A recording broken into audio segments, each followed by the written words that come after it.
Hola, ¿cómo están? Soy Cintia, la profe de biología. En esta oportunidad quise grabarles la clase para que se entienda un poco mejor el tema. Hacemos un repaso primero y después damos la segunda parte de la clase. Voy a hacerla en dos partes.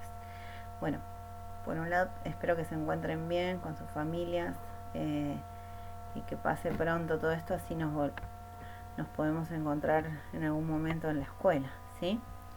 Acá lo voy a achicar para que se pueda leer lo que escribí en la clase. La clase se llama Selección Natural. Y lo que vamos a hacer es primero un repaso de la clase. A ver, ¿qué sabemos hasta ahora sobre la evolución? Habíamos visto algunas cosas como el pensamiento histórico, la idea de tiempo profundo y la idea de ancestro común. De pensamiento histórico más o menos quedó claro que era el creacionismo, cuáles eran las primeras ideas de que los seres vivos fueron creados por Dios. Después aparecían los principios de geología, donde empezaban a dudar un poco por el hecho de que entre las rocas y sedimentos de montañas, excavaciones, podían encontrar algunos fósiles que hasta el momento eran seres vivos que no se conocían y que no estaban en los relatos bíblicos, nunca jamás lo habíamos visto en nuestras vidas. Se tenía una idea que la idea tenía unos 6000 años, según los escritos bíblicos, religiosos. Y bueno, se plantearon algunas explicaciones, algunas son del catastrofismo, donde explican que en la Tierra ocurrieron muchas catástrofes, como por ejemplo volcanes, inundaciones, pero siempre llevados, por ejemplo, por Cuvier, a explicaciones bíblicas como lo que sería el diluvio universal, que se habían muerto por eso los seres vivos.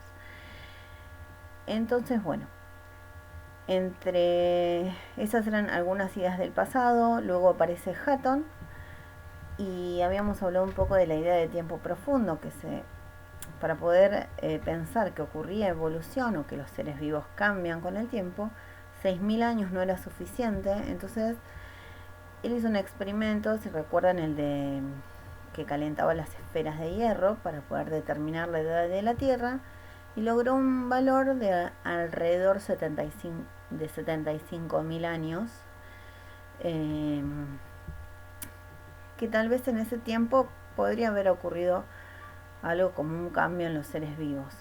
Comienzan a dudar de esta idea del tiempo, ¿sí? Como que la Tierra era mucho más vieja de lo que se creía hasta entonces. Y por otro lado, la idea de ancestro común, donde habíamos planteado, por ejemplo,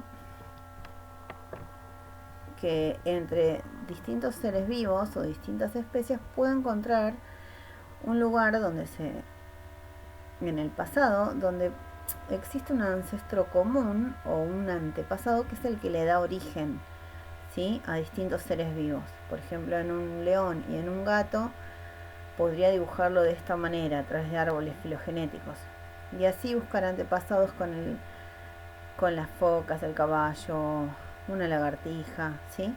Algunos son antepasados que están más cercanos en el tiempo porque no nos separamos de ellos hace tanto, y otros pueden estar muy alejados, ¿sí? Bien. ¿Y cómo sabemos que ocurrió realmente la evolución? Lo sabemos porque hay evidencias. Una de las más importantes era esta de que las primeras etapas de los embriones, ¿sí?, desde la embriología, los seres vivos son muy parecidos. Bueno, no los seres vivos, los embriones son muy parecidos, tienen cola y presentan sacos branquiales que en algunos permanecen, como por ejemplo la cola en el pez anfibio, en la ave o en el conejo, pero que en otros la cola desaparece y tampoco tenemos sacos branquiales. Bueno, esta idea da a pensar que en realidad tenemos un ancestro y que por eso compartimos esa forma del embrión cuando recién nos formamos. Otras son las evidencias genéticas. Los estudios de ADN donde se comparan secuencias de ADN, genes o genoma completo. Por ejemplo, puedo hacer comparaciones, no sé, entre el hombre y el chimpancé, entre el hombre y el gorila, y podría encontrar un porcentaje de parecido, ¿sí? O con cualquier otro ser vivo. La evidencia fósil que ya hablamos, que es muy clara, y la anatomía comparada, que comparaba distintas extremidades, veía un patrón similar entre los huesos o el diseño, digamos, de el interior de estas extremidades, tanto como ala, aleta. Si bien cada uno tiene una función distinta, en su interior la forma o la disposición de los huesos es muy parecida. También habíamos conocido la gran diversidad de seres vivos que hay en la Tierra y establecíamos relaciones de parentesco con los árboles filogenéticos, pero también podíamos ordenarla a través de la clasificación lineana, donde se agrupaban los seres vivos en distintas categorías que las llamamos órdenes, especies, grupos cada vez más grandes.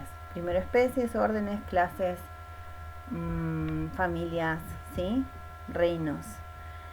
Entonces yo les había dejado una pregunta, la número 4, que decía si el ser humano y el chimpancé comparten casi todos. En realidad dice que compartimos casi todos los genes, ¿sí? Somos muy parecidos. Y quería que me dijeran si es prueba esto de que el hombre desciende del chimpancé o es prueba de que ambos tienen un ancestro en común. Lo vamos a contestar en la otra pregunta.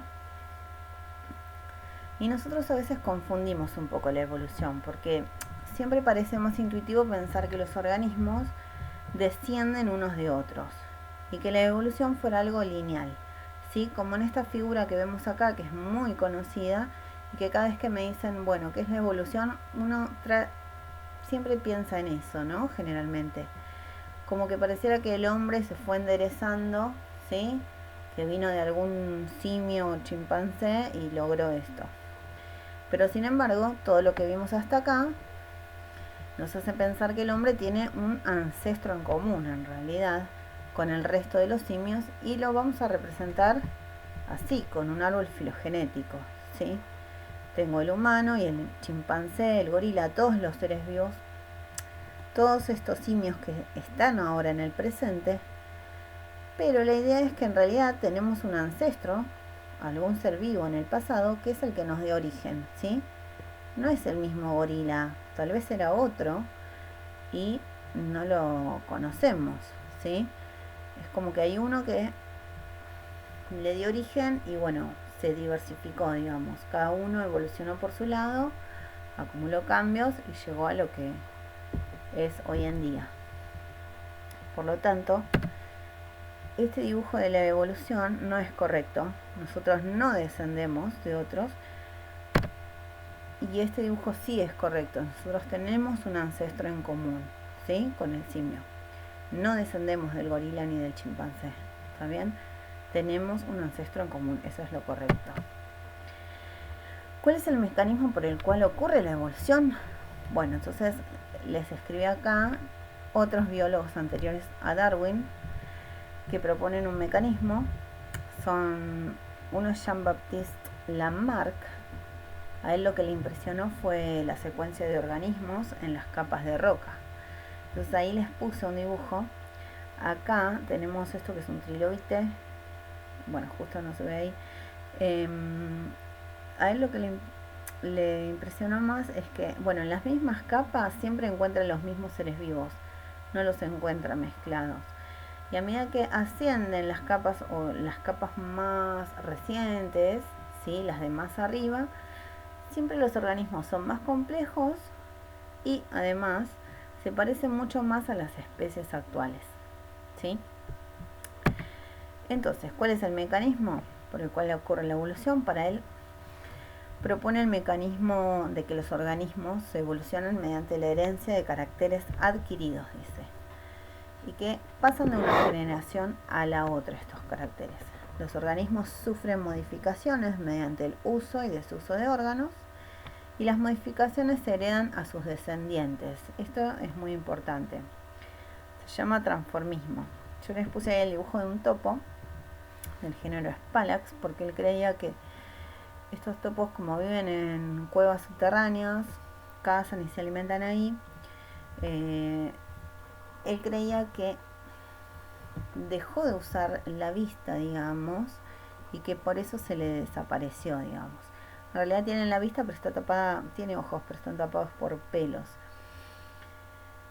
Y que además, si un ser vivo adquiere una característica nueva durante la vida, no sé, del tipo muscular o otra característica, él cree que esto se lo puede pasar a sus descendientes, ¿sí? Si usó mucho un órgano, esa característica se la podría llegar a pasar a los hijos, como que las características se heredan, ¿sí? Esta palabra es importante, pero no toda la idea es cierta, ahora vamos a ver por qué. También existió otro científico que es Wallace, que en realidad plantea el mismo mecanismo de Darwin. En realidad ellos presentaron sus trabajos en 1858 porque Wallace también había recorrido Sudamérica, el archipiélago malayo, y había podido observar también diversidad de organismos y fósiles, así como lo había hecho Darwin. También ambos leyeron a un economista y sociólogo inglés que se llama Malthus, quien sostenía que las poblaciones humanas crecían mucho más rápido que sus medios de subsistencia.